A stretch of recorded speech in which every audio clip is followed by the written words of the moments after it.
জান্নাতের দরজা মোট ৮টা। ফিহা বাবুন ইউসাম্মা আর-রায়্যান। ৮টা দরজার মধ্যে স্পেশাল একটা দরজা আছে, ওই দরজাটার নাম হলো আর-রায়্যান। রায়্যান দরজা, লা ইয়াদখুলুহু ইল্লা সাইমুন। রোজাদাররা ছাড়া কেউ ওই রায়্যান দরজা দিয়ে জান্নাতে ঢুকতে পারবে না। শুধু রোজাদারদের জন্য ওই দরজাটা খোলা থাকবে। দরজাটার নাম আর-রায়্যান।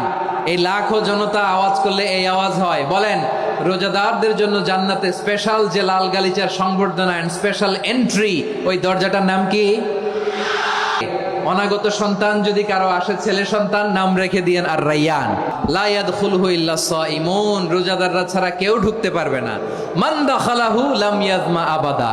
একবার যে এই গেট দিয়ে ঢুকবে, he will never be thirsty again. তার গলা থেকে চিরকালের জন্য আল্লাহ তৃষ্ণা মিটায়া দিবে।